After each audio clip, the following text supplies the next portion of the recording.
매일 아침 그 출근길이 지옥 같으신 분들, 청취자 여러분 중에도 다들 계시죠. 네, 아마 대부분이 격하게 공감하실 텐데요. 맞아요.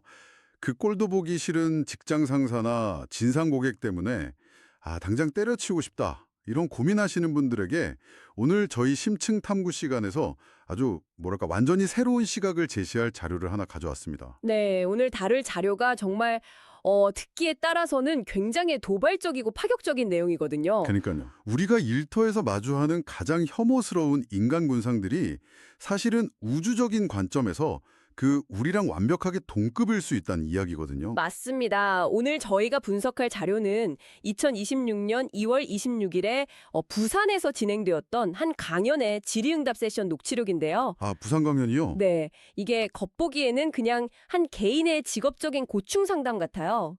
그런데 파고들면 인간관계나 우리 사회 구조의 본질을 꿰뚫는 아주 절박한 고민이 담겨 있죠. 네. 질문자 상황이 꽤 무겁습니다. 맞아요. 사연을 보면 이 질문자분이 30대 이후로 원인을 알 수 없는 건강 문제에 시달리셨대요. 아, 젊은 나이에 많이 힘드셨겠네요. 그러니까요.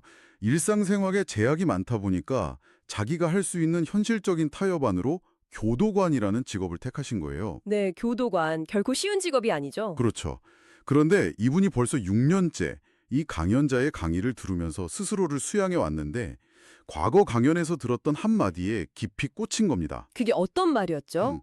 사람을 잘못 대하지 않으면 아픔이 없다. 바로 이 말이에요. 아, 사람을 잘못 대하지 않으면 아픔이 없다. 의미심장하네요. 네, 그래서 이 질문자가 묻는 겁니다.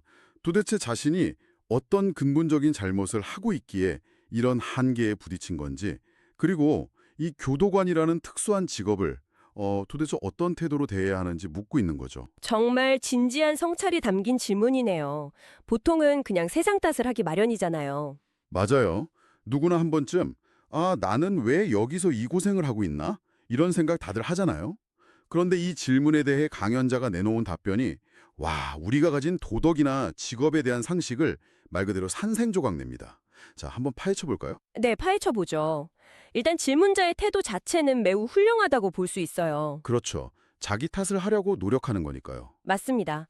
자신의 고통을 그냥 막 재수가 없어서 그렇다거나 세상의 불공평해서 그렇다고 치부하지 않잖아요.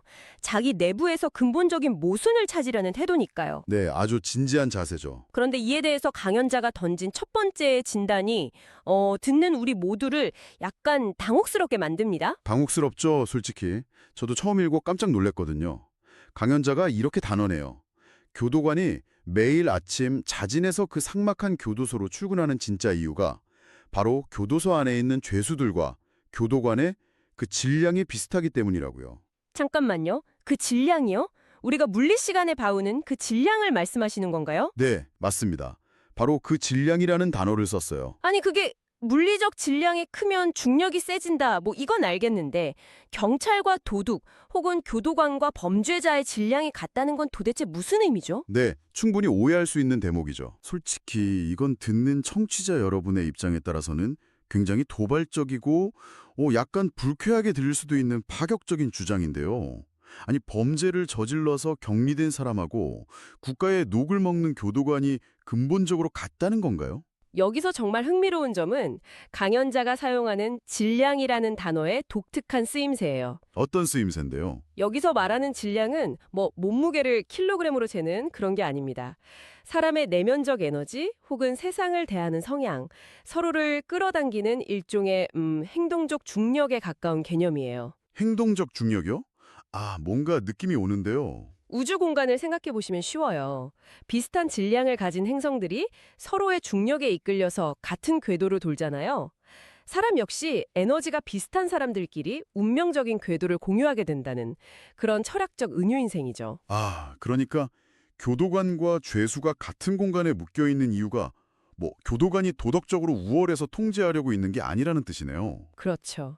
도덕성의 문제가 아니라는 겁니다. 서로의 행동적 중력이 같아서 결국 교도소라는 그 동일한 환경으로 빨려 들어갔다. 이렇게 이해하면 될까요? 완벽하게 이해하셨습니다. 강연자는 선과 악이라는 그 인간의 이분법적인 잣대로 이 상황을 보지 않는 거예요. 선악의 잣대를 버려라 이거군요. 네. 도덕적 우위라는 장벽을 세워버리면 교도관은 영원히 죄수를 내가 억압하고 통제해야 할 대상으로만 보게 되잖아요. 그럼 그 관계에서 결국 아무것도 배울 수가 없다는 거죠. 아, 배우지 못한다. 네. 이 둘을 묶어주는 건 법률이 아니라 서로가 서로를 관찰하면서 삶의 모순을 깨달아야 하는 그런 에너지적 연결고리라는 겁니다. 심지어 간연자는 이 논리를 검사와 사기꾼 혹은 깡패에게까지 확장해요. 그 둘의 질량도 사실상 같다고 말이죠. 와, 솔직히 말씀드리면 평생 코피 쳐지게 공부해서 그 험난한 시험을 통과한 검사를 사기꾼이랑 동급으로 놓는 건 참 받아들이기 어렵네요. 검사 입장에서는 억울하지 않겠습니까? 그렇죠. 억울할 수 있죠. 그래서 강연자가 다른 비유를 하나 더 듭니다. 의사와 암 환자의 관계를 예로 들어서 이 저항감을 허물어 버리죠. 오, 의사와 암 환자요? 어떻게 비유하나요? 30년 경력의 베테랑 암 전문의를 한번 상상해 보시죠. 이 의사는 매일 눈을 뜨면 암 환자들만 가득한 병동으로 출근을 합니다. 네, 직업이니까 매일 출근하겠죠. 강연자의 시각에서는 이 의사와 환자 역시 기운과 에너지, 심지어 보이지 않는 DNA적 속성까지 톱니바퀴처럼 맞물려 있는 상태인 거예요. 아, 그 둘도 질량이 비슷해서 만난 거다. 네, 만약 의사가 환자를 단순히 내가 고쳐야 할 불쌍한 대상 이렇게만 본다면 그 의사의 발전은 거기서 멈춘다는 겁니다. 그럼 환자들을 계속 접하는 진짜 이유는 따로 있다는 거네요. 그렇죠. 환자들이 자신의 그 아픈 몸을 이끌고 의사에게 와서 끊임없이 연구할 수 있는 데이터와 재료를 제공해주고 있다는 거예요. 치료를 넘어서 그 질병을 연구하라고 환자들이 오는 거라는 논리죠. 와, 그 비유를 들으니까 진짜 단번에 확 이해가 되네요. 의사가 암과 싸우는 투사일 뿐만 아니라 그 수많은 사람들의 데이터를 수집하는 거대한 시스템의 연구자라는 거군요. 맞습니다. 환자는 고통을 통해 의사에게 연구할 기회를 주고 의사는 그 데이터를 축적해서 해답을 찾아내는 거죠. 그렇다면 교도관과 죄수의 관계도 단순히 가두는 자와 갇힌 자 이런 게 아니겠네요. 그렇죠. 죄수들의 범죄 행위나 그 거친 성향이 교도관을 괴롭히려고 존재하는 게 아니라는 거예요. 그럼 뭐죠? 우리 사회의 어떤 모순 혹은 어떤 잘못된 환경이 저 사람을 저렇게 망가뜨렸는가 이걸 생생하게 보여주는 살아있는 데이터라는 거죠. 살아있는 데이터. 네, 이렇게 보면 서로 질량이 비슷해서 만났다는 말이 서로에게 없어서는 안 될 그 상호 보완적인 연구 파트너라는 의미로 완전히 탈바꿈하는 겁니다. 그렇다면 이 모든 게 무슨 의미일까요? 우리의 현실, 특히 사연을 보낸 그 교도관의 팍팍한 일상이 어떻게 바뀔 수 있는 거죠? 이건 단순히 의사나 교도관을 넘어서 우리가 매일 출근하는 그 직장이라는 공간의 본질 자체가 완전히 바뀌는 이야기잖아요. 바로 그겁니다. 그 지점이 이 자료가 전달하고자 하는 가장 핵심적인 프레임 전환이에요. 강연자는 질문자에게 아주 단호하게 말합니다. 뭐라고 하죠? 당신은 오늘부터 교도관이 아니라 그 안에서 사람을 연구해야 하는 사회연구원이다. 사회연구원. 네, 그리고 죄수는 당신에게 매일같이 새로운 연구거리를 갖다주는 고마운 사람이다. 이렇게요. 우리가 흔히 쓰는 말 중에 죄는 미워하되 인간은 미워하지 말라는 격언 있잖아요. 네, 아주 고전적이죠. 근데 막상 현실에서 그 진상짓을 하는 사람을 눈앞에 두고 죄랑 인간을 분리하기란 솔직히 불가능에 가깝잖아요. 안 그런가요? 그러니까요. 그래서 강연자는 이 말을 철학적으로 완전히 재해석해버립니다. 오, 어떻게 재해석하죠? 겉으로 드러난 범죄라는 그 결과값 자체에 분노하지 말라는 거예요. 대신에 저 사람이 왜 저런 극단적인 행동을 할 수밖에 없었는지 그 성장 배경이나 사회적 결핍, 환경적 원인을 철저하게 연구하라 이런 뜻으로 해석을 하는 거죠. 와, 이거 정말 놀라운 발상의 전환이네요. 제가 이 대목을 보면서 제 나름대로 아주 재미있는 비유를 하나 떠올려 봤거든요. 어떤 비유죠? 궁금하네요. 이건 마치 우리가 매일 아침 한숨 푹푹 쉬면서 출근하는 그 끔찍한 사무실이 단순한 일터가 아니라 인간의 행동 패턴을 분석하는 거대한 행동심리학 연구소로 변하는 것 같아요. 행동심리학 연구소요? 재미있는 표현이네요. 예를 들어 볼게요. 나를 매일 긁어대고 트집 잡는 직장 상사가 있다고 쳐보죠. 예전 같으면 저 인간은 왜 저렇게 성질이 꼬였지? 스트레스 받아 미치겠네 하면서 감정적으로 부딪히거나 퇴근하고 술로 풀었을 거잖아요. 그렇죠. 대부분 그렇게 하루를 버티죠. 그런데 이 연구원 프레임을 딱 씌우면 상황이 완전히 달라집니다. 그 상사는 나를 괴롭히는 빌런이 아니라 내게 배정된 아주 독특하고 희귀한 그 관찰 대상이 되는 거죠. 아, 희귀한 관찰 대상. 맞습니다. 속으로 이렇게 생각하는 거예요. 저 관찰 대상은 오늘 또 무리한 요구를 하면서 분노를 표출하는군. 저런 기상천외한 화법은 대체 어린 시절에 어떤 결핍에서 온 걸까? 아주 권위주의적인 부모 밑에서 자란 걸까? 이렇게요. 아, 맞아요. 나 자신을 그 상황에서 분리시켜서 철저하게 관찰자 시점을 유지하는 거죠. 네. 그렇게 하면 감정적인 타격은 확 사라지고 오히려 상황을 내가 통제하고 분석한다는 묘한 쾌감마저 들 것 같지 않나요? 행동심리학 연구소라는 비유가 정말 이 철학을 완벽하게 포착했네요. 상대방의 무례함에 상처받는 피해자의 위치에서 벗어나는 거예요. 원인을 냉정하게 분석하는 연구자의 위치로 나 자신을 한 단계 끌어올리는 거죠. 아, 피해자에서 연구자로. 멋지네요. 네, 그리고 강연자는 이 교도관이 그런 연구자적 마인드로 교도소 안에서 한 15년 정도 근무하면서 죄수들을 이해하게 되었을 때 과연 무엇을 해야 하는지 아주 구체적인 실행 방안까지 줍니다. 15년이요? 매일 수백 명의 죄수 데이터를 15년 동안 관찰했다면 와, 정말 눈만 봐도 저 사람이 왜 저러는지 꿰뚫어 볼 수 있겠네요. 강연자는 그 데이터로 뭘 하라고 조언하나요? 바로 그 15년의 통찰을 담아서 책을 쓰라고 조언합니다. 책을 쓰라고요? 네, 그 책의 목적은 분명해요. 범죄를 저지른 사람들이 본질적으로 악마라서 그런 게 아니라 우리 사회의 잘못된 습관과 모순된 환경 속에서 길을 잃은 결과라는 사실을 논리적으로 밝혀내는 거죠. 아, 원인을 책으로 정리해서 보여주는 거군요. 네, 그리고 가장 중요한 건 그 책을 교도소 안에서 의미 없이 시간을 죽이고 있는 바로 그 죄수들에게 배포하라고 말합니다. 와, 진짜 생각지도 못한 접근이네요. 보통 교도관 하면 막 죄수들 사고 안 치게 감시하고 통제하는 문지기 역할만 생각하잖아요. 그렇죠. 통제자라고만 생각하죠. 그런데 자신의 관찰한 걸 바탕으로 죄수들 스스로가 내가 이래서 이런 실수를 했구나 하고 자기를 돌아볼 수 있게 지혜의 거울을 만들어주라는 거네요. 맞습니다. 이걸 더 큰 틀에서 연결해 보면요. 이 강연이 단순히 개인의 멘탈 관리나 스트레스 해소법 차원이 아니라는 걸 알 수 있어요. 훨씬 거시적인 이야기군요. 네. 강연자는 이 교도관처럼 지적 소양을 갖춘 사람들을 지식인이라고 정의합니다. 그리고 지식인의 궁극적인 사명은 자기가 축적한 연구 결과물을 꺼내서 사회의 어두운 곳을 밝히는 거라고 하죠. 아, 사람들을 돕는 거요? 맞아요.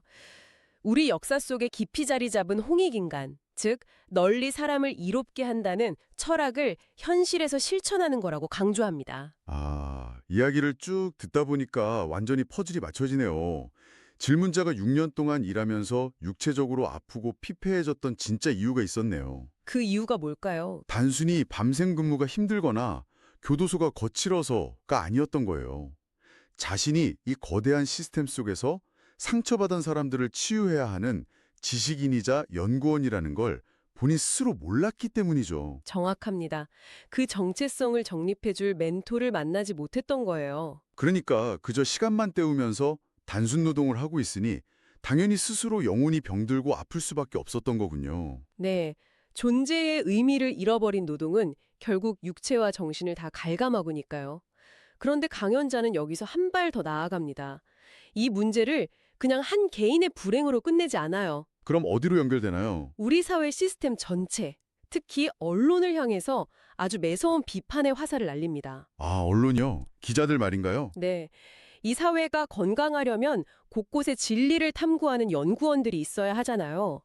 그런데 그 역할을 앞장서서 해야 할 언론인들이 본분을 잃었다고 강도 높게 꼬집습니다. 뭐라고 비판하는데요? 요즘 기자들은 진실을 깊이 있게 찾지 않는다는 거예요.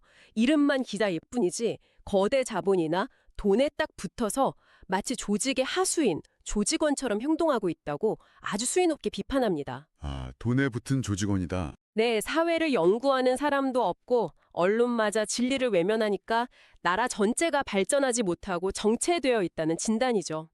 저기 여기서 청취자 여러분께 저희가 반드시 짚고 넘어갈 주의사항이 하나 있죠? 네, 당연히 짚고 가야죠. 지금 강연자가 요즘 기자들이 다 돈에 결탁한 조직원 같다고 한 건 굉장히 과격하고 일반화된 표현입니다. 당연히 지금 이 순간에도 목숨을 걸고 소외된 이웃의 목소리를 대변하는 훌륭한 탐사보도 기자분들이 아주 많으시잖아요. 맞습니다. 현장에서 고생하시는 분들이 정말 많죠. 그래서 저희는 특정 직업군을 폄하하는 강연자 이런 극단적인 견해를 지지하거나 동의하는 것이 절대 아닙니다. 네, 절대 아니죠. 다만 원본 자료를 분석하는 입장에서 강연자가 던지고자 하는 진짜 메시지, 그러니까 사회를 예리하게 관찰해야 할 지식인 시스템이 무너지면 국가 발전이 멈춘다. 이 사회적 비판의 시각만큼은 여러분께 객관적으로 전달해드리고자 하는 겁니다. 그렇습니다. 비유가 다소 거칠긴 하지만 그 바탕에 깔린 철학적 경고는 굉장히 무겁거든요. 네, 경고의 본질이 중요하죠. 명함에 기자라고 적혀 있든 교도관이나 의사라고 적혀 있든 그 간판이 중요한 게 아니라는 겁니다. 자기가 서 있는 그 자리에서 끊임없이 인간을 관찰하고 사회의 이면을 연구하려는 그 본분을 잇는 순간 개인은 병들고 사회는 썩어 들어간다는 게 이 강연의 뼈대입니다. 아, 정말 통렬한 지적이네요. 그래서 강연자는 좌절한 질문자에게 이렇게 사명감을 불어넣어줘요. 당신은 평범한 교도관이 아니라 위대한 사회 연구원이다. 신이나 우주가 당신을 그 험난한 곳에 배치한 이유는 바로 당신이 그곳에서 가장 훌륭하게 인간을 연구할 잠재력을 가졌기 때문이다. 라고요. 와, 진짜 대단한 여정이네요. 처음 이 자료를 열었을 때는 그냥 건강 안 좋은 직장인의 소박하고 현실적인 고충 상담인 줄 알았거든요. 처음엔 다들 그렇게 생각하죠. 그런데 그 질문이 나와 상대방은 같은 질량을 가진 궤도 공동체다. 이런 우주적 해석을 거치더니 결국 나를 괴롭히는 이 최악의 환경이 나만이 풀 수 있는 전용 연구실이다. 이런 거대한 깨달음으로 확장됐어요. 직업의 귀찬이나 나이를 불문하고 정말 큰 울림을 주죠. 네, 당장 내일 아침 출근길에 오를 청취자 여러분의 마음가짐을 완전히 뒤바꿔 놓을 만한 강력한 메시지네요. 내가 지금 발딛고 서 있는 바로 그곳.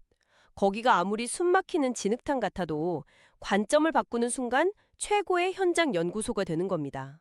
이 프레임을 장착하면 일상의 모든 고통은 피해야 할 장애물이 아니라 나를 단련시키는 교보제가 되는 거죠. 자, 청취자 여러분. 여러분은 매일매일 출근하는 그 사무실, 그 교실, 아니면 가정이라는 이름의 연구소에서 오늘 무엇을 관찰하고 연구하셨나요? 여러분을 힘들게 하는 그 환경이 사실은 여러분만이 풀 수 있는 특별한 연구 과제라면 어떨까요?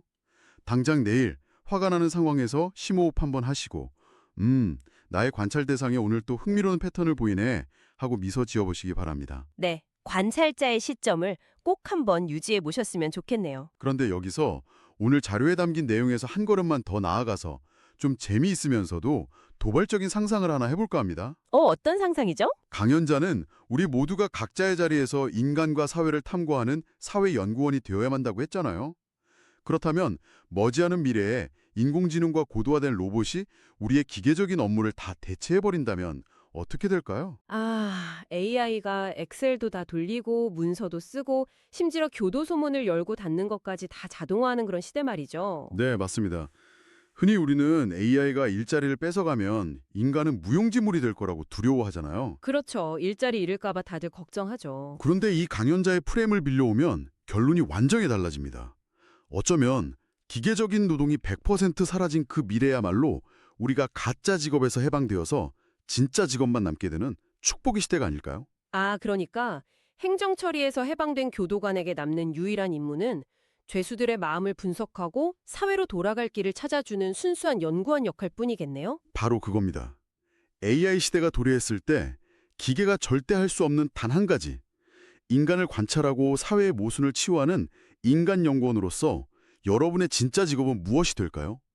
오늘 하루 나를 둘러싼 일상을 거대한 연구소라 생각하시고 이 질문에 대한 여러분만의 답을 고민해 보시기 바랍니다. 네, 정말 깊이 생각해 볼 만한 멋진 질문이네요. 저희는 일상 속 당연한 것들을 뒤집어보는 청취자 여러분의 지적 탐구를 늘 응원합니다. 지금까지 오늘의 자료 분석 시간이었습니다. 감사합니다. 감사합니다.